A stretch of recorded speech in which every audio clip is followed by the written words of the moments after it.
Hello, everyone. Welcome back to Resident Evil 8. We're at the final stretches of the game, only 2 parts left, so that means really only 2 bosses. So we're going to walk over here and surprise Chris. This would be a good time to mention Chris's double case of plastic surgery, where he had a midlife crisis somewhere between 6 and 7, and decided he wanted to be his live-action Resi 1 self for a little while, and then decided he didn't like that face and went back to Resi 6.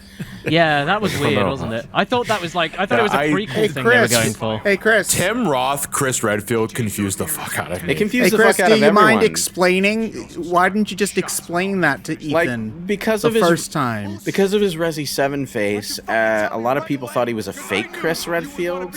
That plus the umbrella stuff, I mean.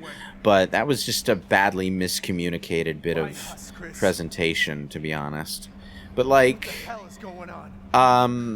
they went back to looking like Resident Evil 6 Chris here, like an aged up version. So oddly, between the games, he kind of looks like he gets younger and then older again. It's weird. Yes, Ethan, I owe you an explanation, and I'm not going to give it to the audience. No, he actually, it just fades into him giving the explanation. Long story short, Miranda's fucking insane. I need to get this guy... Roll credits. I need to get this guy to Yeah. DM my first Dungeons & Dragons campaign, because he would be excellent at storytelling. Okay. I'm not even paying attention to what Chris is saying at this point. I'm just so fixated on the vehicle that he's working on. It's the chainsaw on the front. Well, apparently... Also, would not be true. Man, this is like the best throw ever from Chris. It's like not only does it reach Ethan, it's also facing the correct way. Now, apparently, this is something that Heisenberg was working on. Presumably, it would be something that he would ride, so that he would be able to use his magnet powers on other things around him while also driving a fucking tank. But that's just my speculation onto why this thing exists. But it's made of a metal polymer alloy that is mostly immune to his magnet powers until he gets pissed off at a phase transition, in which case he forgets that it's immune to it. And I love this bit here where Ethan's trying to act so badass, and Chris is like, "You're cute." Maybe that's Get in the fucking chainsaw. Ethan. maybe that. I was gonna say maybe that's the look that makes Ethan go, you know what? I'm stealing your fucking car, mate. You're gonna treat me like that? I'm gonna take your fucking tank and I'm gonna kill everyone myself. no, he leaves it for you. Oh, he on leaves it. purpose. Oh, does he? Oh, okay. Yeah, he That's does. interesting. So he doesn't want Ethan getting involved and civilians getting in the way, but Well, take my he's- giant tank machine and kill everyone else. He's moved past that. At this point, he's like, yeah, you know what? This is Ethan's gonna do whatever he wants Well, anyway. it took him one scene to move past it. 5 seconds ago, he said he didn't want anyone getting involved. Yeah, it's just like, you know what? This is getting in the way. Of Where course, did the he moment. go? Where's Of he course, gone? the moment he fucking decides to let Ethan get involved, Ethan fucking dies. So Chris I Redfield can't let win. civilians get involved. You're gonna get I- hurt. I won't get hurt, Chris. I promise. Ethan immediately gets hurt with the sun. Yeah, he It's gets hurt. That's what you call it when someone rips your heart out of your chest and crushes Well, it in it's- front of your it's- face. It's not It's more- wrong. No, it's, not wrong. it's It's just really it's just weird that Chris is like, it's hard enough without civilians getting involved, and then the entire second game is just Leon, first day cop who has no experience whatsoever, and his sister who is like, I went hunting a few times. I just realised what a funny image it was, and I just looked at the subtitles of him saying, "I'm coming, Rose," and he's in this giant fucking thing that's trundling along. I'm coming, baby. It's just Fucking father of the yeah, year. it's just a very funny image. No, it's playing Ride of the Valkyries as he storms out Claire- of here. Yeah. Claire was at least somewhat trained by Chris. That is the explanation Excuse me. given in the letter that you have at the beginning of Remake 2, anyway. But yeah. Anyway. Also, this What is the one of hell the few is this things. thing? This is one of the few parts of Village of Shadows that's legitimately super hard because you can only block one thing, and basically you're one-shotted. Yeah. Okay, so this is how it works. You can sort of semi-sword fight with your chainsaw, a bit like the Jack Baker cage match, but your main objective is to find the glowy weak points and and shoot him. If you can, get off one of the heavy cannon blasts. But when it does this, there's usually a weak point like in the face or abdomen or something. If you shoot it enough, he'll lose his grip on all the metal bits. So don't worry about it. I would recommend, especially on higher difficulty, save your heavy cannon for when he charges you, because it knocks both of you back. Yes. When you do that, so. Like the Gatling gun is fine. It does the job well enough. Yeah, you need to be able to stun him when he's coming at you, though. That's the thing. Yeah, it's a little like in Remake 2 when Tyrant gears up for his instant kill charge attack. You want to save the Magnum for that moment. Same principle. Anyway, it's one of the more out there boss fights in the game, but I can't deny how fun it is. I don't know. I thought it was kind of It's a little too simple. It's a little simple for my It looks taste. like It's just, something out of Xenoblade Chronicles, honestly. I mean, the fact that you're just kind of staying in the same place and aiming at the same things over and over again. I don't know. I didn't think it was that engaging at all. yeah, honestly, the boss. this seems a lot like the boss fight at the end of Link's Crossbow. There's nothing keeping you in the same place. You can move around. This tank is surprisingly mobile for a tank. Oh yeah, it is. But like the point is that you can do it this way because it's not that interesting of a fight. Yeah, I take your point, I guess. And it takes ages as well. I don't know. On harder difficulties, this boss lasts way too long. Yeah. Oh, where's he going? I didn't think funny. I didn't think it lasted that long. I mean, it lasted long relative to the other bosses in this playthrough, but that's because it took him infinite magnum away. For half of the boss fight, anyway. Yeah, but now he has infinite chainsaw mobile. Yeah. Yeah, everybody knows that the he didn't. Magnum's stronger than the chainsaw mobile. He didn't actually magnetize you there. He just physically lifted you up. Okay. I was. Oh, who Also, was it? good- Who was conveniently it at the missed. start of this thing that said that you don't Here pick up comes- crystallized Heisenberg? Here comes the line. That was me. Oh no, you do pick up crystallized Heisenberg. Oh, what is it? Just in your inventory, magic? Yeah. No, Yeah. it I thought you just guys said that Heisenberg doesn't die. yeah, that's what. No, that's we what said I he thought, does. but We yeah, you no, do. we said he does. The problem is we wanted him to not die because he's potentially interesting, but they don't use him. Oh, here. I see. Right. Oh, I see. We both see. Also, if you want to get the most out of the game's items, run around the boss arena and pick up all the extra ammo that's laying around before you fight this guy on foot. Because as soon as he goes down, that ammo is completely lost. Because unlike the other bosses, you don't have the chance to run around the arena afterward. Because the game goes into cutscene mode. I like how Ethan just like totally styles this boss by He jumps into jumping on he jumps into the tank in midair. Got to style over our opponents. This is he's like the most smoking sick stylish office worker you'll ever meet, you know. Everything's coming up, Millhouse. Visually bland, but when the chips are down, he just goes swordmaster, Yeah, no. gunslinger, trickster, royal guard.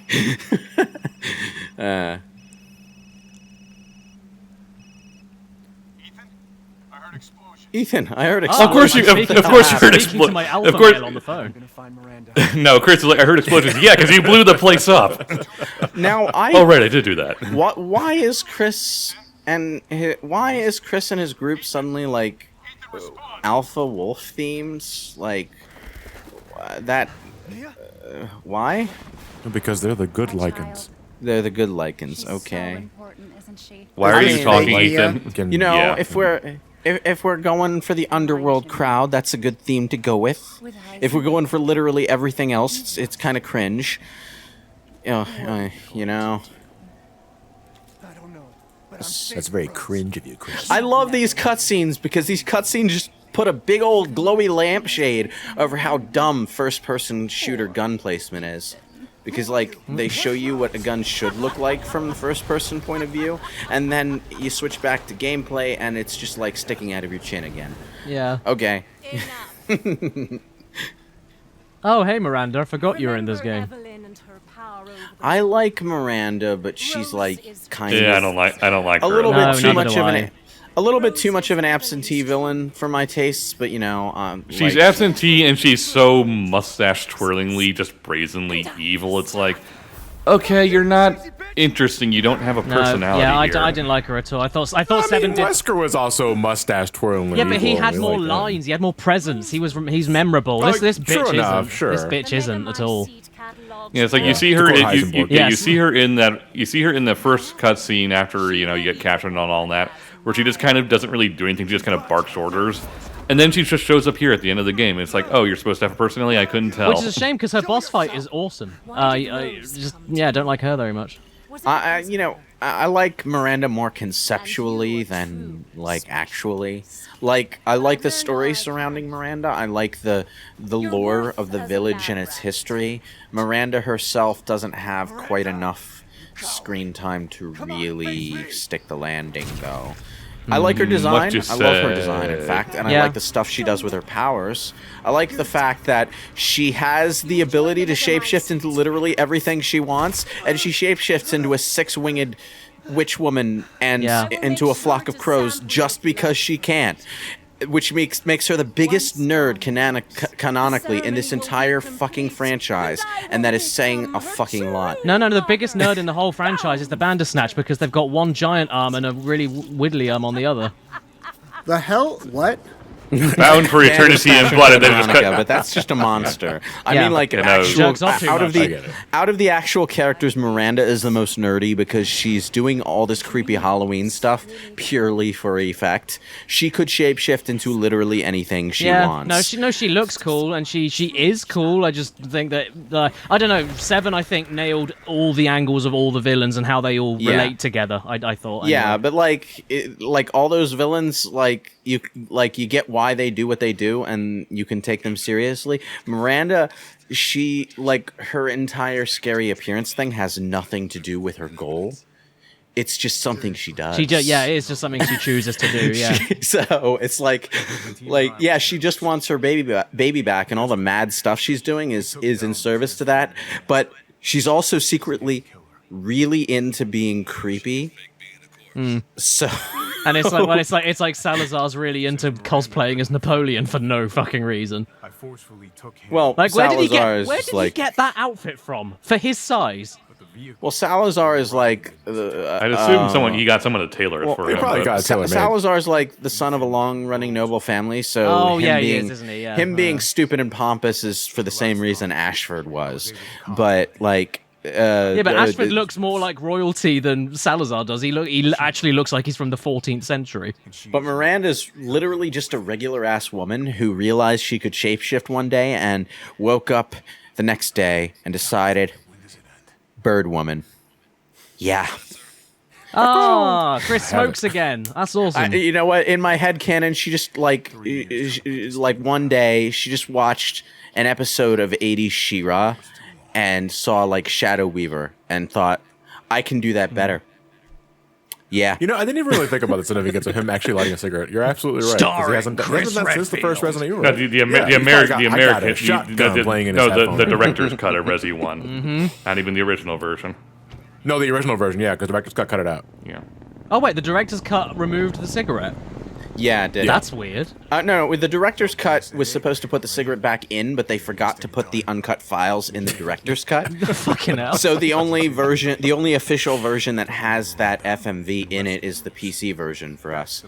I remember with seeing act- when I did one of my, which I don't recommend anybody going back to, but when I did my older video on Resi 1, and I found a version for my PS1 emulator that had the full color uncut original cutscene. I'm so sad that the original game didn't have that because it looks so good. I love it. It does. I but- disagree. I think it looks better black and white. No, I can see No, but that too. I like the color. I just like it looks so I know, bad. I know the entire point of the FMV is supposed to be like just supposed to elicit like an 80s cheese, but I think even with color though, it's like no, this is too much. I think. It On the looks other better in hand, black and white. the uncut version has like the extra scenes that were cut out, the corpses that were half eaten, the dog zombie with the eye hanging out, Yeah, and that that was kind of cool. stuff. Yeah, that was an effective shot. Yeah, there were some good shots. Well, good relative to. Until they pick up Joseph's like dismembered hand though, and it's like, oh, I'm taking none of it. Also, The uncut version of Resi 1 has the version of the zombie introduction scene where The head falls off. where the head falls off. Like, which I don't. You know what? Honestly, I like that, but at the same time, I prefer all the focus being on what the hell is that thing, and then it turns around. Yeah, I there's a reason Remake didn't use that. Yeah, because then the moment is taken away from the zombie to the head on the floor, and then it's like the zombie then doesn't look anywhere near as impressive as it probably would have done. The zombie didn't look impressive to begin with. At the time, it did. It was like, like not in the original PS1 FMV. Those FMVs were not good. But like, it gave me nightmares as a kid, and that's all it needed to do. Yeah. Anyway, this sequence as Chris is just pure bullshit. Yeah. I'm not a fan of it. It's either you're playing it on normal mode and it's like embarrassingly easy, or you're playing it on hardcore or higher and it's a pain in the fucking ass. Hard. Yeah. Yeah. Well, the problem is Chris has no. Ethan had or no. What? Do you get to keep all of the stuff Ethan had? No, or... Ethan keeps all of the stuff Ethan had. He's not quite dead yet. He's only mostly dead. But yeah, one of the big problems is this reload. The animation for reloading is stupid slow, and Chris has no incentive to just try and go faster. He takes forever to do anything. Yeah. So Even like if he you does the clip, if you have the unlimited ammo TMP. shit, it takes way too long to reload. Well, in fact, on hardcore, I did it on my first try on hardcore, and I didn't use the assault rifle. I just rapid fired the unlimited ammo handgun that he has. But like, so... okay, this entire sequence is just linear action, start to finish, and the only resources there are to pick up are in these glowy green supply crates. There's a confusing bit of voice acting here, where one of your soldier people is like, "Hey, Chris, I left some supplies in a house." But there's no supplies in a house. There's plenty outside nearby, the house. nearby houses, yes. But like more than one streamer that I've watched has been confused into spending way too much time looking around for the house that has supplies inside it. In response to that line, there is no house with supplies inside it, so don't bother. Yeah, I think what they were going for with this bit was like, oh my god, you're now Chris Redfield, and you've got like loads of... You've got an assault rifle for the first time, and you can just go crazy, but it's too hard to be seen as like, you're just steamrolling through it, because you can't steamroll through everything. Oh, in normal mode, you're steamrolling.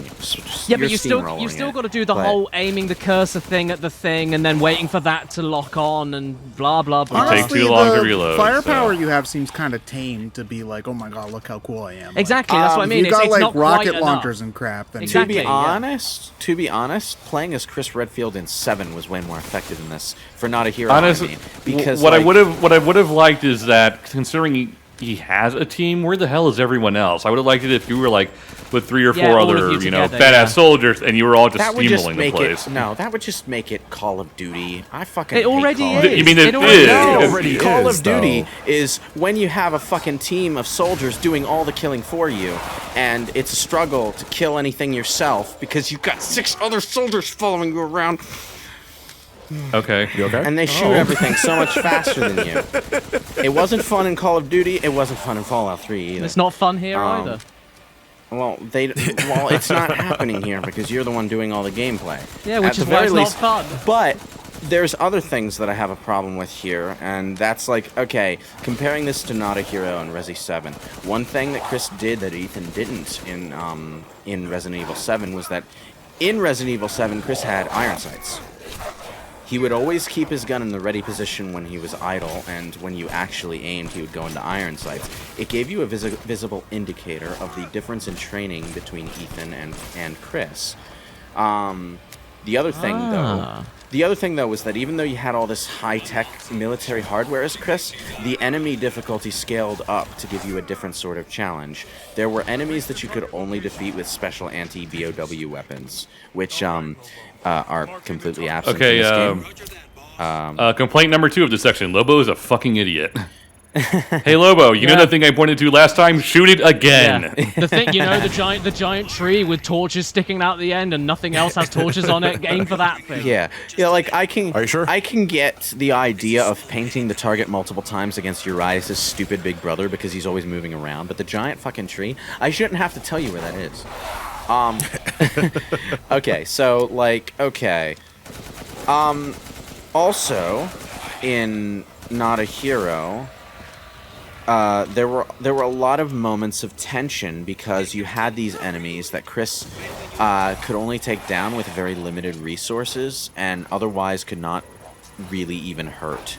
So there was a different sort of resource crunch and a different sort of, oh shit, there's that enemy again that Ethan didn't have to deal with. So Chris felt very unique there. In this game, he's just kind of a bruiser with an assault rifle, and once you give Ethan an assault rifle in New Game Plus, Ethan is basically identical to Chris.